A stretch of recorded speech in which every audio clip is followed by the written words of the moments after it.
이번 시간은 현장 학교에서 어떻게 학업 성적 규정을 만드는지, 그리고 그 절차가 어떻게 되는지에 대한 내용들을 다루고자 합니다. 편안하게 좀 들어주시면 좋을 것 같아요. 자, 이런 책이 보시면 알겠지만 3월 1일자로 배포가 됩니다. 각 학교에. 자, 그렇다면 어떠한 내용을 담고 있느냐? 학업 성적 관리에 관한 내용이죠. 자, 이런 내용들은 조금 한번 알아볼 필요가 있으니까 봅시다. 보시면 자, 학기 초 성적 관리 업무는 어떻게 해야 되는지, 그리고 정기고사 관리, 이때 정기고사라고 하면 우리가 중간고사라든지 기말고사를 얘기하는 겁니다. 자, 관리 업무 고사 시행 전과 고생 시행하고 있는 중이 되겠죠? 그죠? 자, 여기 보시면 대충 생각하더라도 우리가 감독은 몇 명을 넣어야 되는지, 그죠? 자, 그 다음에 시험지 배포는 어디로 해야 되는지, 인쇄할 때 누가 지키고 있어야 되는지, 이런 내용들입니다.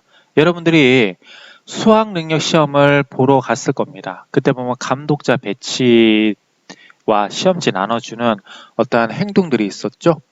이런 감독관들의 행동은 개인적으로 하는 게 아니라요, 바로 시험의 신뢰도를 높여주기 위해서 모든 감독자가 똑같이 동일하게 시행하고 있는 겁니다. 그런 내용들을 담고 있는 게 바로 정기고사 관리 업무라고 보시면 돼요.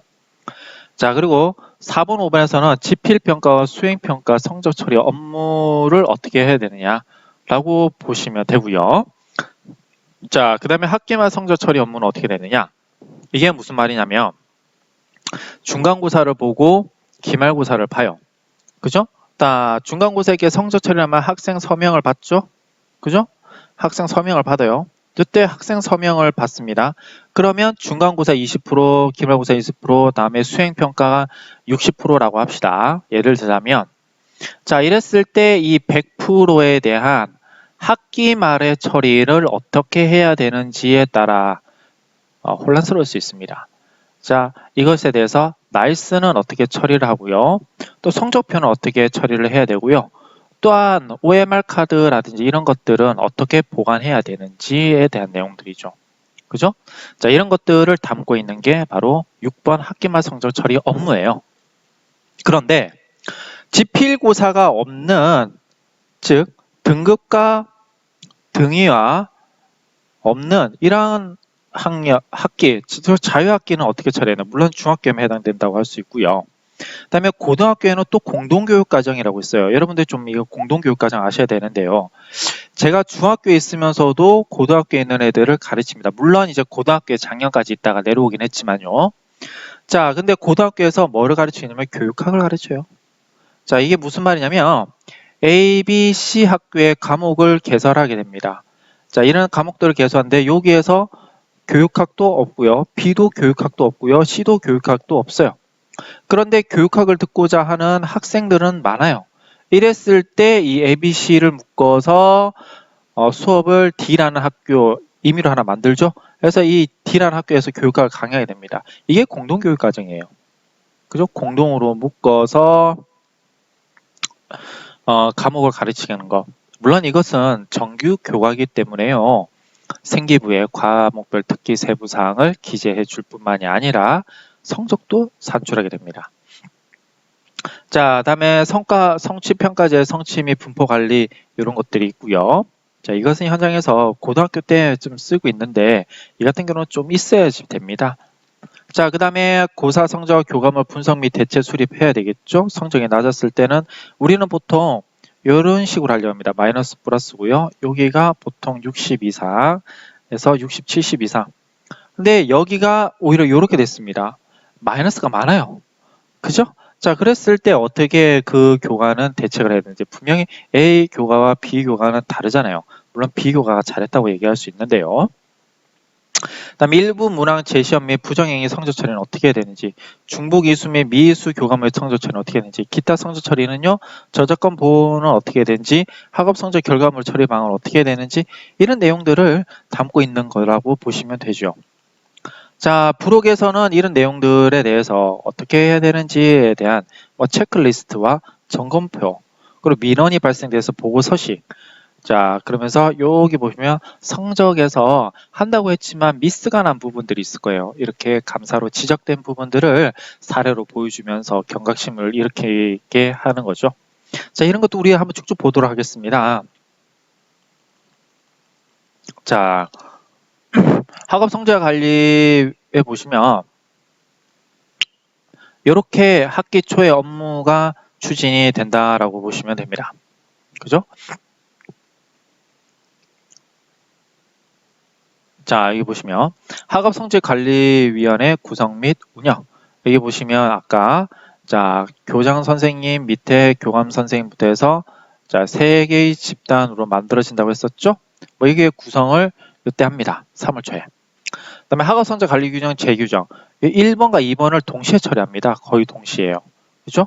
자, 이렇게 하면서 재개정을 하죠. 아까 보여줬죠. 자, 교육청에서 지침이 내려오면 이거에 대해서 규정을 해야 되고 여기 있는 변경 사항까지 포함을 시켜야 되는 것이 포함을 시켜서 이제 학업성적관리위원회에 여는 것이 2번을 얘기하고 있는 겁니다. 다음에 잘 됐는지 못 됐는지에 대한 연수도 한번 시행을 해야 되는 거예요. 자, 학업성적관리 규정 연수를 하게 됩니다. 잠깐 여러분한테 했던 연수를 보여드릴게요. 이렇게 보시면 자, 이건 2학기가 되겠죠? 그죠? 그래서 연수의 차례는 뭐 코로나 대응을 위한 평가 가이드라인과 2019년도 성적 감사 사례, 뭐 평가 일정 이런 연수를 다 하게 되는 겁니다. 그죠? 뭐 하면서 쭉쭉 나와 있고요. 뭐 여기 같은 경우에는 어떻게 지필평가, 수행평가 영역을 비율과 영역을 배분해야 되느냐 이렇게 나와 있는 거죠. 자, 그래서 이런 것들을 여러분 교과에 맞게 사용해 주시는 겁니다. 그죠? 자, 그래서 등교 중지 학생들은 확진 받은 학생, 격리 통지를 받은 학생, 가족이 격리 통지를 받은 학생의 경우, 또 코로나19 의심환자 뭐 이런 것도 있고요. 미등교 학생들은 고위험군과 기타 미등교 학생 이렇게 나눠질 수 있는데 서류가 있어야 된다라는 겁니다. 자, 그러면서 이제 수행평가는 실시간 쌍방향 화상 수업과 학생의 직접 수행 영상 과제를 해야지만 수행평가 및 학생부 기재를 할 수 있다라는 내용들이 기재되어 있는 거죠. 자, 이런 것들은 학교 현장에서 여러분들이 받아보는 거기 때문에요. 어떠한 대학교 교재에서 찾아보기가 사실 쉽지는 않을 겁니다. 그죠? 자, 요렇게 해가지고 학교 내에서는 이제 심의 과정을 거치는 겁니다. 이래 있는 사례가 있어요. 수행평가 비율과 영역은 요런데 지필평가는 요래요. 그래서 여러분들은 교과에 따라서 어떻게 하시겠습니까? 라고 해서 학력증진부에서 여기 보시면 학력증진부에서 이렇게 연수를 하게 되는 거죠. 자, 여기 보시면 이제 코로나 때문에 조금 늦어지긴 했지만요. 그래서 원래는 이런 연수를 8월 달에 해야 되더라라는 겁니다. 그죠? 자, 그 다음에 교과목별 평가계획 수립 및 제출한다고 해서 아까 보여드렸듯이요. 평가계획안을 제출하고요. 교과협의회를 하죠. 그 다음에 평가계획안을 심의합니다. 이게 어디에서 하는 거예요? 교과협의회에서 했으니까 당연히 학업성적관리위원회에서 하겠죠. 그 다음에 평가계획을 정보 공시하더라. 이런 과정들이 자 성적 업무 관리의 절차라고 보시면 되는데요. 물론 평가계획 정보 공시는 우리가 스쿨인포에서 한다고 했고 1학기, 2학기 두 번에 걸쳐서 한다라고 미리 말씀을 드렸던 것 같습니다. 자, 그러면서 성적관리위원회 구성은 학교장이고 부위원장은 교감선생님인데 위원들은 뭐 보통은 자 교무부장, 평가부장, 그다음에 평가계, 학적계 뭐 이런 식으로 되어 있습니다. 학교마다 평가위원들을 다르게 할 수 있고요. 보통은 자 학력 평가 개원과 부장이 들어가죠. 교무부장도요. 자, 그래서 운영 절차에 보시면 교과협의회를 거친 다음에 학업성적관리위원회를 통과를 해서 학교장이 결재를 해요. 근데 학업성적관리위원회의 장이 누구라고 했습니까? 학교장이라고 했었죠? 그러니까 그 자리에서 결정이 되는 겁니다. 결정 난 거에 대해서 요식행위로 우리가 다시금 결재를 올리게 되는 거예요. 그래서 학교장 결재를 하고 나서 시행을 한다라고 보시면 되고요. 보시는 바와 같이 자, 위원장으로서의 역할과 결재자로서의 역할이 공존한다라는 것은 자, 책무성을 강화하기 위한 일종의 조치다라고 여러분들이 보시면 됩니다. 자, 근데 하다가 여기와 같이 코로나 사태가 갑자기 터졌습니다. 그죠? 예를 들자면 코로나 사태가 터졌어요. 그럴 때는 당연히 개정 혹은 다시 제정을 해야 되겠죠. 자, 이랬을 때는 어떻게 하냐면 역시나 위에서 이렇게 관리 지침이 내려옵니다. 그러면 교육청에서 교육부에서 이렇게 지침 내리면 교육청에서도 그 지침에 맞추어 지역사회의 특성을 반영한 지침을 또 만든다고 했었죠. 그 다음에 어떻게 한다고요? 학교에다가 넘겨주면 학교는 학업성적관리 규정을 만드는 거죠. 그때 이 규정을 어떻게 만들었나? 또 이렇게 만드는 겁니다. 자, 교과협의회를 거치고 성적관리위원회를 거쳐요. 그래서 공정성과 신뢰도를 제고해서 다시금 공시를 하게 되는 거죠. 그죠? 자, 이런 식으로 만약에 우리가 3월 달에 공시를 했는데 개정을 다시 해서 했을 때는요. 개정을 4월 달에 했어요. 그러면 4월에 다시 공시를 하셔야 됩니다. 이걸 수정해서 공시를 하셔야 돼요. 자, 그런 내용들을 이렇게 다루고 있는 겁니다. 자, 재개정 절차는 당연히 알겠지만 학업성적관리위원회를 구성하고요. 지침 분석 해석하고 해서 학교장이 결재 후 시행한다. 뭐 그런 내용이죠. 자, 연수는 학기별 1회 이상을 실시해야 되는데 학업성적관리 규정과 교환평가계획 작성에 대한 유의사항, 나이스 활용 같은 경우는 자, 너무 시간이 빡빡하기 때문에 유인물로 대체할 수도 있고요. 그렇습니다. 자, 성적 철학을 위해서 나이스를 잘 활용해야 되거든요.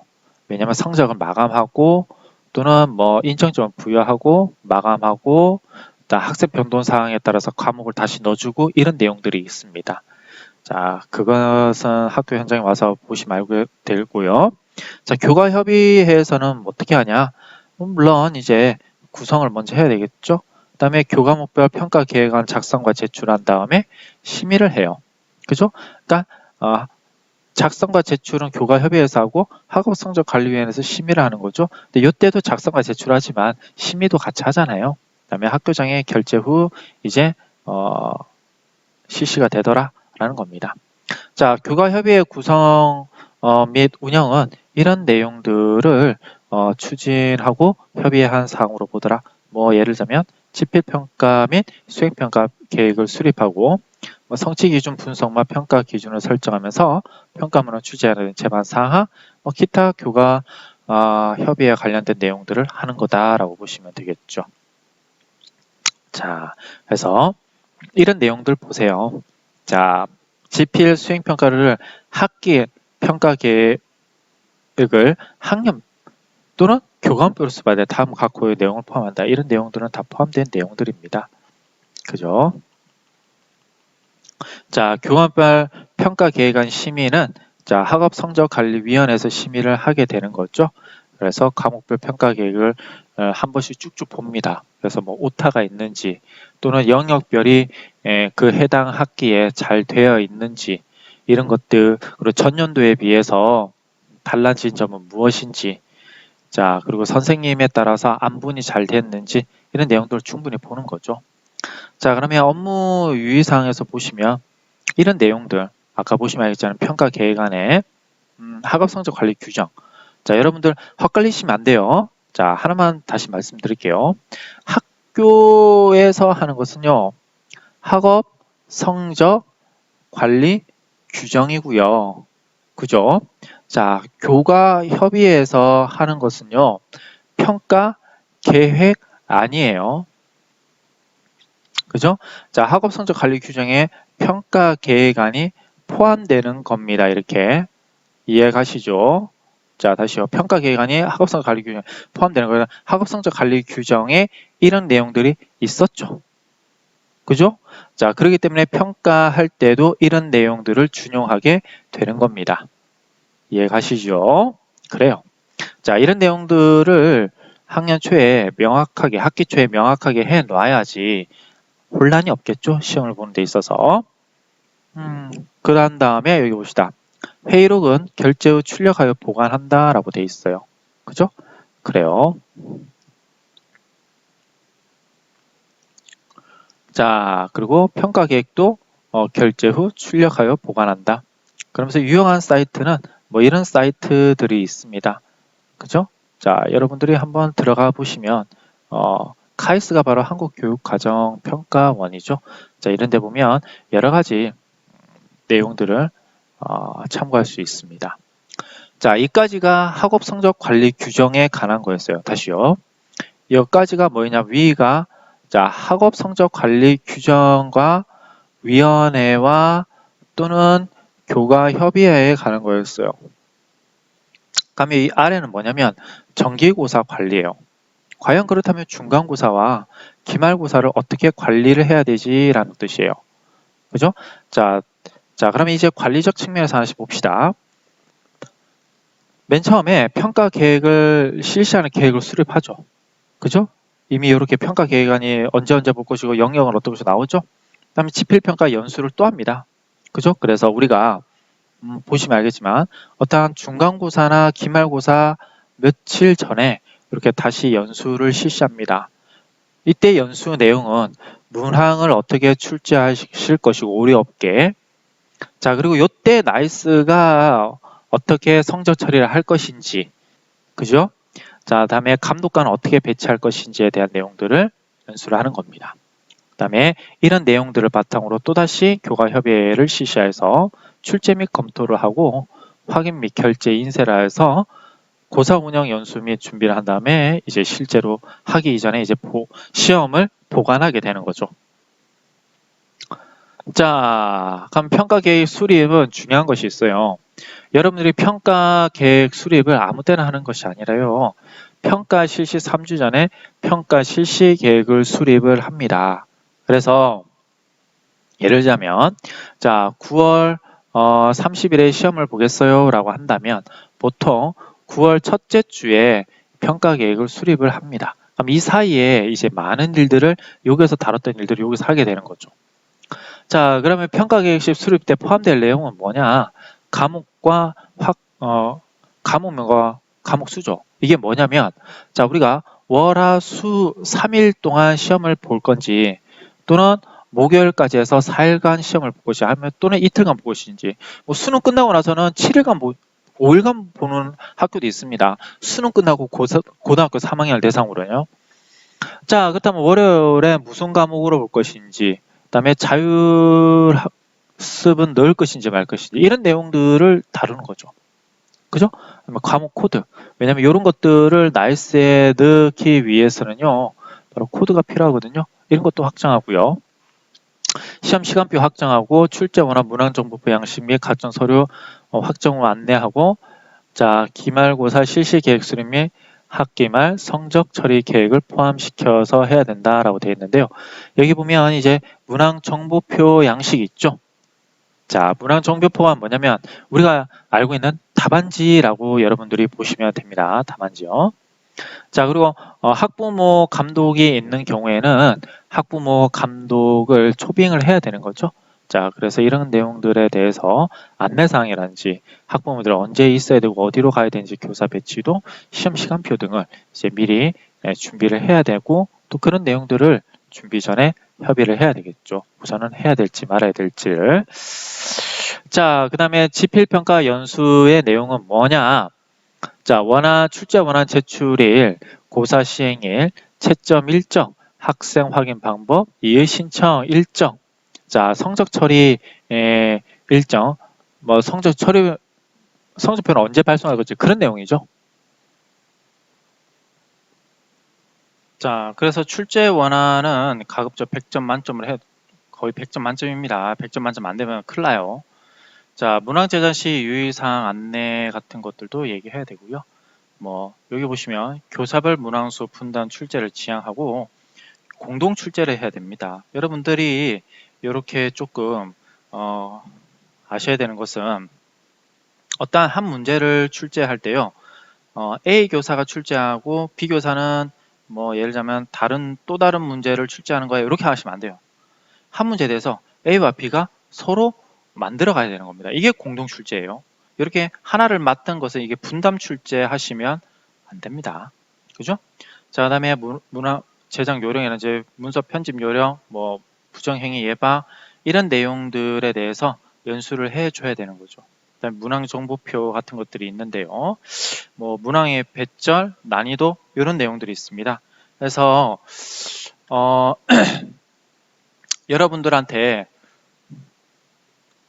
문항 그 정보표를 한번 보여드리도록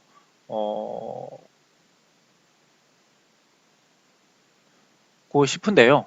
이게 조금 이건 뭐 이렇게 되어 있습니다. 이렇게 계가 있고 부장 있고요. 아이고, 예, 뭐 좀 관련되어 있는 서류를 쭉쭉 보여드리도록 하겠습니다. 이게 사실은 나이스 상에 다 기재가 되어 있어서요. 여러분들이 예전에는 수기를 했습니다. 한 2, 3년 전만 하더라도 지금은 다 나이스로 이렇게 되어 있습니다. 보시면 알겠지만 내용 영역 있고 번호가 1번, 1, 2, 3, 4, 5, 6 이렇게 번호에 따라서 내용 영역이 다 있어요. 이 내용 영역은 여러분들이 평가 기준 안에 있는 거죠. 성취 기준과 함께요. 그래서 난이도가 어떻고 배점이 어떻고 정답이 어떻다라는 거죠. 자, 여기 보시면 여기 보시면 이제 문항적 성취 기준, 정답, 문항별 배점, 난이도 명시되어 있죠. 여기 보시면 서술형과 논술형 문항의 채점 기준표가 또 필요해요. 그래서 학교마다 서식을 다시 만드는데요. 이게 정해진 서식이 있는 게 아니라 기말고사, 예를 들면 중간고사, 기말고사 되겠죠. 서술형 문항 채점 기준표에서 역시 똑같이 결제 라인과 함께 코드 번호와 함께 이렇게 있는데 모범 답안과 부분 점수를 이렇게 주게 됩니다. 왜냐하면 우리가 서술형 문제를 내다 보면 여러분들이 생각지 못한 내용들에 대해서 학생들이 주장을 할 수 있습니다. 근데 그 주장이 타당할 수가 있거든요. 그러면 이것에 대해서 이제 중복 정답, 유사 정답 이런 식으로 표기해야 되는 겁니다. 여기 보시면 알겠지만 이제 모범 답안 및 모범 답안 채점 기준 단계 점수 부분 점수 인정 답안을 인정한 내용을 분명히 표기해야 됩니다. 또 이런 내용들을 학생들한테 공지를 해야 되기 때문에 분명히 해야 되는 거죠. 자, 그래서 우리가 문항정보표와 서술형과 논술형에 대한 채점 기준표를 드렸는데요. 이런 것도 있습니다. 학기말, 기말고사 결과 및 환류 이렇게 해서 반에 따라서 학급 간 편차가 나왔고 난이도 문제에서 상중하 아까 보면 이제 상중하 난이도가 나눠졌잖아요. 그래서 이 퍼센테이지 미만의 문제들을 이제 종합적으로 분석하고 어떻게 다음에 더 가르칠 것인지에 대한 반성의 시간으로 가지게 되는 거죠. 물론 종합대책도 함께요. 좋습니다. 이런 것들을 포함한 게 문항정보표죠. 자, 그 다음에 답안 카드 작성과 부정행위 예방 교육을 꼭 해야 됩니다. 그래서 여러분들 컴사를 가져오세요. 원안에 동그라미를 치세요. OMR 카드에 마킹을 하세요. 이런 건 내용이 있죠. 자, 그다음에 시간표 공고 부정행위 처리 시 사항 등을 안내하는 거예요. 이게 이제 해야 되는 거예요. 보안관리 연수는 평가 시행 중 보안관리 연수와 출제 단계에서와 인쇄 단계에서 있어요. 여러분들이 조금 민감하게 받아들여야 하는 것은요.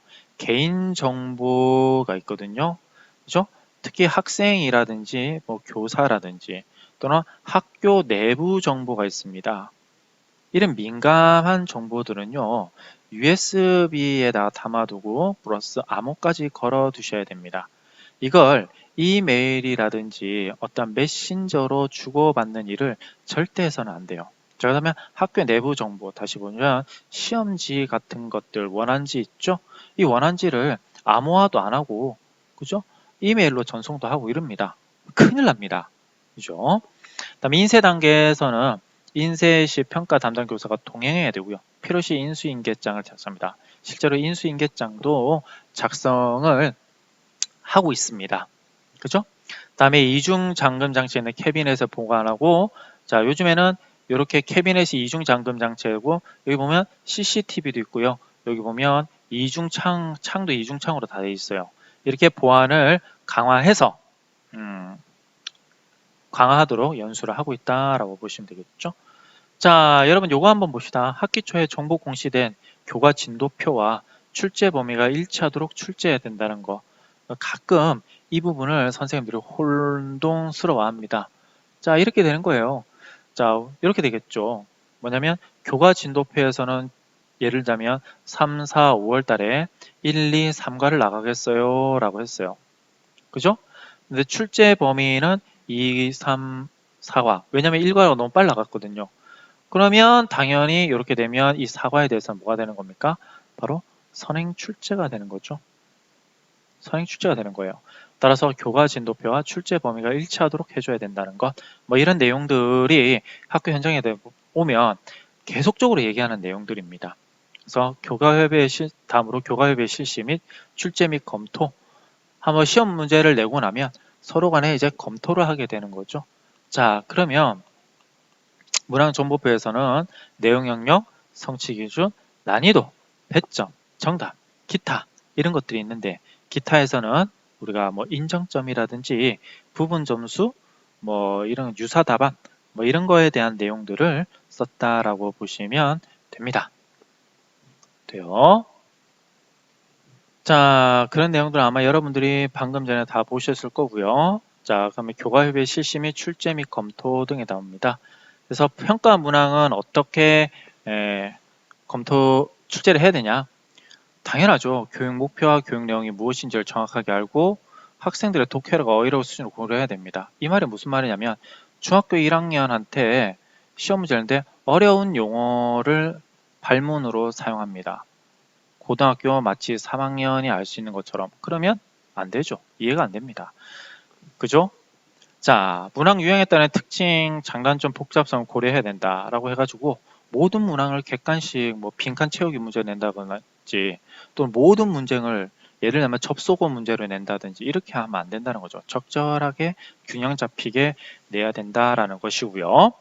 자, 평가가 학생들이 미칠 수 있는 부정적 영향을 고려해야 된다라는 게 무슨 말이냐면, 자, 시험 난이도가 너무 어렵게 나왔습니다. 극상으로 나왔어요. 자, 그러다면 아이들이 시험에 대해서 포기가 많아질 수 있죠. 또 너무 쉬워요. 그럼 또 공부를 안 할 수 있어요. 그런 부분들을 복합적으로 고려를 해달라라는 것이 되겠죠. 그래서 부정문으로 표현된 문항 주제는 가급적으로 지양해달라라는 말인데요. 이게 다음 중 알맞지 않은 것은 뭐 이런 식으로요. 이런 문제는 대부분 좀 내지 마라. 좀 지양 좀 해달라라는 거죠. 자, 그래서 그러면 이러한 문항을 출제를 하고 나면 이제 검토해야 되겠죠. 검토는 어떻게 하느냐면 학생 입장에서 검토하고요. 조금이라도 불확실한 내용의 이의를 제기하여 교과에 대해서 어떤 선생님이 냈는데 그 선생님이 좀 잘못 낸 것 같다고 하면 그죠? 주도적으로 그 선생님이 낸 거지 그 선생님 100% 책임은 아니에요. 왜냐면 공동 출제니까. 자, 이의를 제기하면서 확인을 해라 이거죠. 제기된 문제점에 대해서 방어적 태도를 지향하시고요. 긍정적으로 수용한 태도를 견지해야 하는 게 낫습니다. 제가 알고 있기로 어떤 그 신규 선생님인데요.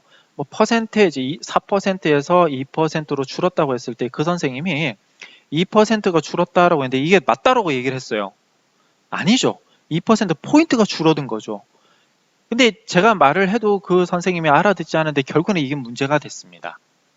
그죠? 이런 것처럼 긍정적으로 수용하는 태도. 물론 전문가이기 때문에 남이 지적하면 마음이 아플 수도 있습니다. 하지만 나중에 사후 처리에 하는 그 지루한 과정과 그 힘든 과정, 그리고 학생들이 받게 되는 그 스트레스와 피해보다는 이 교과 협의를 할 때 이렇게 수용적이고 긍정적인 생각을 갖는 게 좀 더 낫다라는 것이죠. 공동 출제이기 때문에요. 뭐 이렇게 학년을 좀 바꿔서 교차 점검하는 게 낫습니다. 근데 보통은 이제 담당 교사가 한 명인 경우, 예를 들면 뭐 한문이라든지 뭐 정보라든지 뭐 이런 과목들이 해당이 된다 할 수 있겠죠. 자, 그래서 이런 부록들을 참고했으면 되고요. 고려할 사항들 이렇게 나와 있습니다. 쭉쭉 보시면 될 것 같아요. 그래서 이제 여기도 법정 시한이라고 보시면 됩니다. 시험을 치기 7일 전까지는 원한 및 관련 서류를 평가계에다가 제출을 해 주셔야 된다는 거. 자, 확인 결제 인쇄를 그래서 할 수 있게 되는 거죠. 좋습니다. 자, 고사 운영 및 연수 및 준비, 부정행위 방지 예방 교육을 꼭 학생뿐만 아니라 선생님 대상으로 하셔야 되고요. 자, 정기고사 유의사항도 연수하고 평가 후 제출 서류, 뭐 고사 원안지, 문항 답안지, 교과목별 학생 답안지, OMR 카드죠. 학생이 서명한 교과목별 정답 정오표 또는 교과목별 일람표, 바로 요 부분이 교과목별 일람표가 나일스에서 나옵니다. 이것을 학생들한테 보여주는데요. 유의사항은 학생들이 서로 마음 상하지 않도록, 다른 학생의 성적을 보지 않도록 그렇게 서명을 받도록 해야 되는 겁니다. 이러한 서명이 끝나고 났을 때 평가부에다가 다시 OMR 카드와 함께 원안지 그리고 답안지라고 할 수 있는 문항 정보표를 취합해서 평가계에다가 제출하는 것이 되겠죠. 자, 그러면 이런 것들을 내용을 맞춰서 이제, 그리고 고사 시정 시간이 된대요. 방송 담당 교사와 함께 우리가 이렇게 볼 수 있습니다. 50분 동안 고등학교는 시험을 본다고 하면요. 레비령 5분 전에 치고요. 끝나기 5분 전에 치고요. 그죠? 시작 전 5분 전에 쳐요. 이렇게 준비령, 그리고 끝나기 5분 전에 치는 것은 레비령. 조금 그러다 보니까 우리가 이제 시험을 어떻게 합니까? 시험을 시작하자마자, 그죠? 시작하자마자 끝까지 충분하게 쓰도록 만들어주는 거죠. 그죠? 제가 조금 혼란스럽게 그렸는데요. 자, 요렇게 5분 전에, 그리고 끝나기 5분 전에 예비령, 자, 시작하기 5분 전에 준비령, 뭐 이렇게 되어 있습니다. 그래서 준비령에 추면 손은 아래로 내리고 눈은 감고 있으면서 시험지에는 시험지와 OMR 카반지는 다 나눠주고 학생의 준수 사항과 부정행위 유형 등과 그 처리 과정 등을 다 얘기를 해준 거죠. 그래서 본령이 울리자마자, 자, 준비령 다음에 본령이에요. 본령이 울리자마자 이제 시험을 보게 되는 거죠. 자, 이게 공통적으로 다 이루어져야지 신뢰롭다라고 할 수 있습니다. 3반은 자, 레비령을 잘 들리지 않았고 그래서 애가 답안지 마킹을 잘 못했다라고 했을 때 이것 또한 학교에서 처리를 해야 되는 사항인데 골치가 아픕니다. 자, 보안관리 대책도 쭉쭉 나옵니다. 뭐 출제 단계에서는 당연히 이메일로 보내지 마시고요. 암호 걸어 놓으시고 USB로 해 놓으시고요. 자, 그 다음에 시험지 문제를 밖으로 내보내지 마시고 행정 지원도 조금 연수를 해주시고 문 앞에다가 자, 시험 출제 기간이라고 학생 출입 금지를 하시고요. 자, 출제된 내용들에 대해서는 원안지는 이중 캐비넷에 잠금을 해두라라는 말이 되겠죠. 뭐 인쇄 단계에서는 인쇄실 출입 통제하고 담당 교사가 입회해야 되고 수령 즉시 인쇄를 해야 될 것이고, 자, 평가실에 이중 잠금 장치 있는 평가실에다가 보관을 해야 되고 보안구역을 지정하면서 CCTV까지 돌리게 해놓고 나머지는 고사 종료에 다시 폐기해야 된다. 그 전에 폐기하면 안 된다. 시행 단계에서는 고사 당일에 시험지를 평가실에서 가져와야 되고 매수 확인을 다시 해야 되고 여분의 평가지를 모두 회수해야 되면서 지정 담당자가 매수 확인을, 그러니까 국어가 끝나면 국어 선생님한테 평가 선생님이 매수 확인하고 국어 선생님도 받자마자 매수 확인하고 그렇게 해야 된다라는 뜻이 되겠죠. 채점 단계에서는 교무실에 학생을 통지한 상태에서 OMR 카번지는 이중 캐비넷에 넣어두고 이렇게 해야 되는데 간혹 이런 경우가 있었습니다. 이중 캐비넷에서요 OMR 카드를 분실하는 경우가 있습니다. 1반부터 14반까지 있었던 대전에 진짜 여고에서 일어났던 사건인데요. OMR 카드로 분실했어요. 그죠? 3반을 분실했습니다. 그러면 이제 이거 되게 큰 문제거든요. 그죠? 자, OMR 카드가 분실된다라고 하면 무조건 여러분들은 징계 먹습니다. 있을 수가 없습니다. 그래서 그 교실 안에서만 OMR 카드를 가지고 다닐 수 있도록 그렇게 해주시면 됩니다. 자, 이런 것들은 여러분들 아주 명료하고 아주 정교하게 일을 처리해야 됩니다. 그렇지 않으면 문제가 발생됩니다. 이 성적과 관련되어 있는 문제는 한번 터지면 굉장히 크게 확대될 수 있습니다. 좀 명확하게 인식할 필요가 있어요. 자, 이런 내용들이 있습니다. 그래서 보안 사고가 만약에 발생되면 학업성적관리위원회의 심의를 거쳐야 되고요. 학교장이 대책을 결정하게 되는 것이고요. 자, 그래서 이렇게 정기고사 관련 업무를 쭉쭉쭉 나와서 있는데요. 아무래도 이게 좀 중요합니다. 이의신청 기간을 운영해야 됩니다. 자, 정기고사 평가 문항 및 채점 결과 관련 민원을 신속하고 공정하게 처리할 수 있도록 해야 됩니다. 정기고사 종료 후에 학교별로 자율적으로 정할 수 있지만 이의신청 기간을 운영해야 된다라는 것. 그죠? 자, 이의신청 처리를 해야 되는데 여기에서 해당 교과에서 처리를 하고 나서 학업성적관리위원회의 심의를 받쳐서 이제 본인에게 통보해 준다는 것이죠.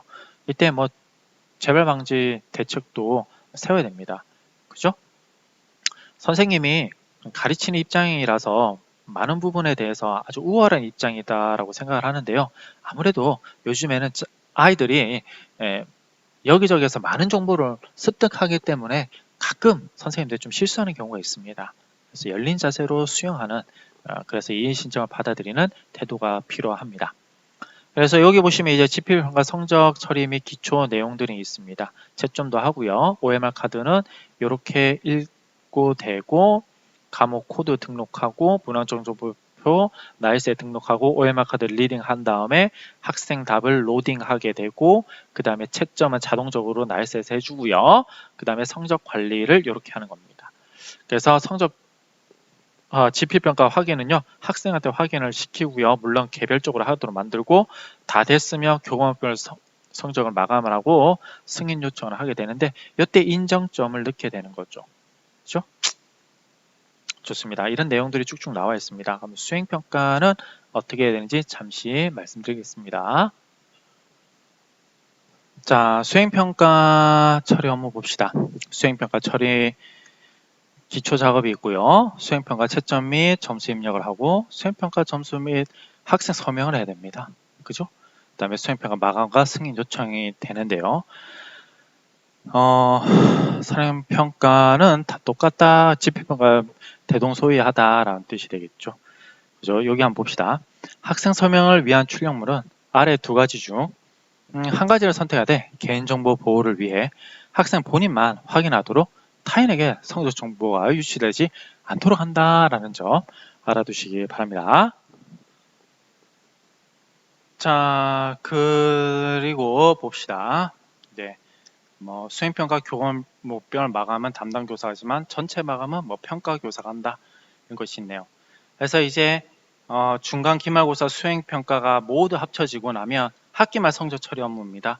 그래서 지필평가, 수행평가 전체 마감을 하고 성적 산출 기준명을 등록하고 자 영역별 관리를 해서 인정점을 이때 부여하는 겁니다. 그래서 여러분들이 중간 기말고사 중간에 인정점을 부여하는 것이 아니라 학기 말에 가서 인정점을 부여한다라고 하시면 될 것 같아요. 자, 그렇다면 인정점 부여 기준은 학교마다 다른가 그렇고요. 여러분한테 무엇보다도 중요한 것이 시험 문제를 어떻게 만드는 것이 좋은가라는 거죠. 자, 그래서 이제 이런 것들은 나중에 한번 보시고요. 자, 이거 봅시다. 평가 문항 출제 및 편집 요령이라고 나옵니다. 그죠? 자, 하나씩 우리가 읽어가면서 시험 문제를 어떻게 편집해야 되는지. 중요한 것은 이 틀, 형식 때문에 내가 측정하고자 하는 내용을 학생들한테 측정하지 못하면 안 된다라는 것이 되겠죠. 그러니까 내가 측정하려고 하는 부분들을 명확히 측정하기 위해서 형식을 바로 해야 된다라는 겁니다. 자, 그럼 이거 봅시다. 정답이 무엇이냐에 대한 논란의 소지가 없으면서도 오답이 돌출되지 않도록 해야 된다. 여기 수정 한번 봅시다. 큰 강 옆에 있는 어떤 도시에서 홍수가 있는 다음 전염병 위험이 생겼다. 위험을 줄이는 데 가장 알맞은 방법은 자, 부정으로 하지 않고 이제 긍정으로 이게 서술을 했고 이렇게 되어 있는데요. 그리고 여러분 보시면 알지만 한 문제를 낼 때는 여기 은 이런 식으로 의문문으로 좀 끊어줘야 됩니다. 자, 여기도 보시면 알겠지만 설명한 것은 이라고 나오죠. 자, 여기 봤으면 여기 왜 수정정 수정으로 뭐가 달라졌을까요? 뭐가 달라졌습니까? 자, 봅시다. 모든 음식을 익혀서 먹는다. 자, 가축을 모두 잡아 없앤다. 병든 사람을 멀리 격리시킨다. 집안의 가지도 모두 소각시킨다. 주민들을 모두 다른 곳으로 이주시킨다. 라고 되어 있습니다. 그죠? 자, 여러분들 이거 같은 경우는 너무 도드라져 있죠. 모든 음식을 뭐 익혀 먹는다 이거죠. 그죠? 자, 이런 내용들에 대해서 오답이 돌출되지 않도록 출제해야 되는 겁니다. 그죠? 자, 다음 봅시다. 각 답지마다 반복되는 말은 문제에 포함시켜 표현한다 라는 뜻이 되겠죠. 여기 사회변동, 사회변동, 사회변동 다 나왔죠. 그건 빼고 그냥 이렇게 사회변동하고 나머지를 써주다 라는 겁니다. 자, 그 다음 봅시다. 답지의 길이는 비슷하게 하되 길이가 다를 때는 짧은 데서 긴 순서 또는 긴 데서 짧은 순서로 한다. 자, 가에 대한 설명으로 적절한 것 우왕좌왕 되어 있죠. 이렇게 이럴 때는 짧은 것에서도 긴 거대로 이렇게 조금 배치를 해달라. 그래야지 보기 편하다라는 것입니다. 물론 이게 안 맞는 교과들도 있어요. 그죠? 자, 그런 것 같은 경우는 교과의 특성을 반영하면 된다. 이런 말입니다. 복수 정답을 만드는 것보다 보기의 선택적 요소를 제시하는 것이 바람직하다. 자, 그래서 두 개 고른 것 대신에 에서 있는 대로 고른 것은 근데 이게 좀 더 어렵죠. 그죠? 자, 가급적 문들은 길고 자세하게 표현하고 답지는 짧고 간결하게 표현한다 라고 되어 있습니다.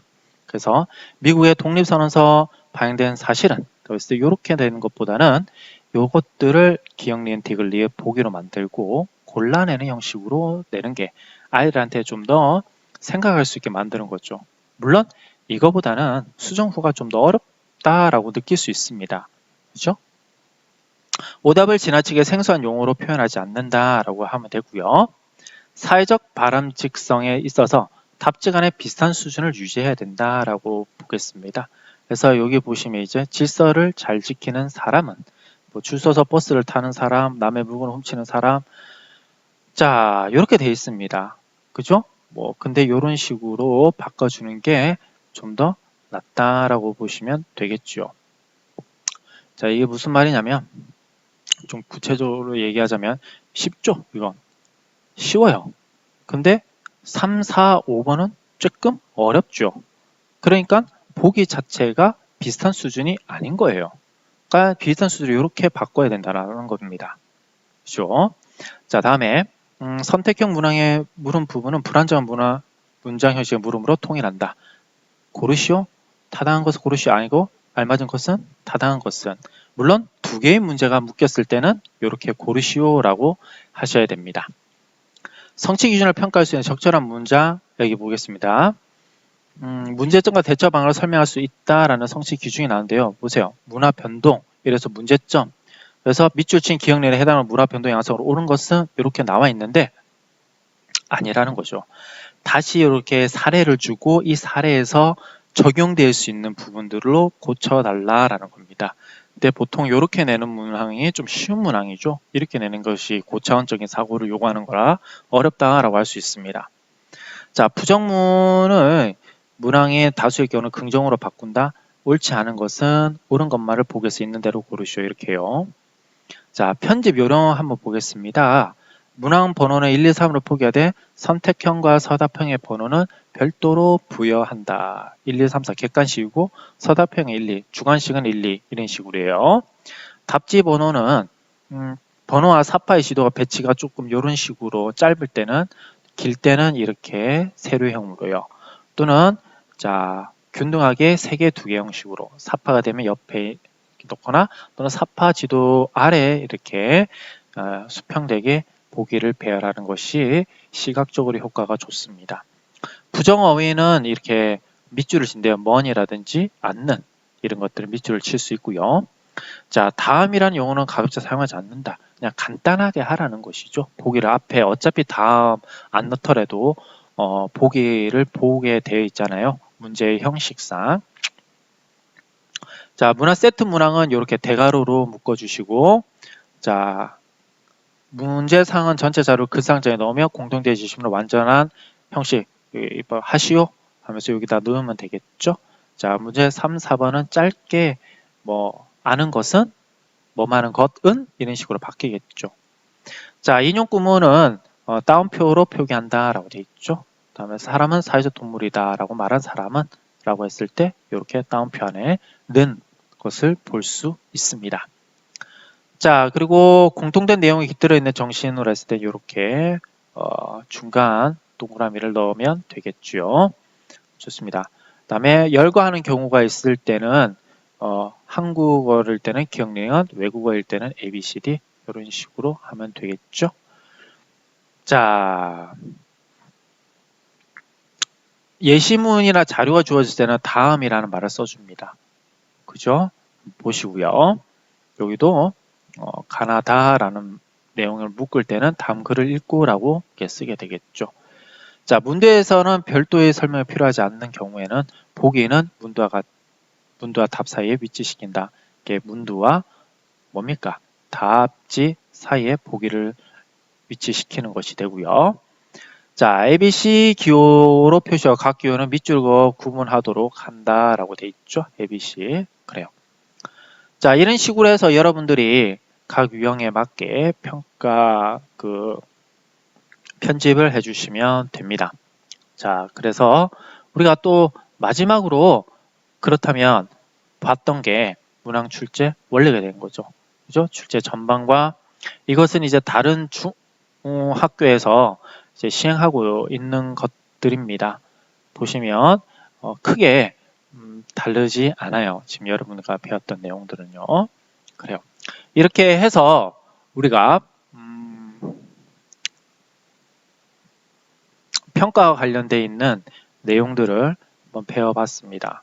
평가는 여러 시험 문제 출제와 그 업무 과정 이런 내용들을 배웠는데요. 이 평가는 그 평가의 대상이 되는 학생들에게 신뢰도와 타당도를 줘야 됩니다. 그죠? 어떤 형식에 구애받아서 평가하려는 내용을 평가 못하는 상황이 일어나지 않도록 또 대비를 철저하게 하셔야 되겠죠. 자,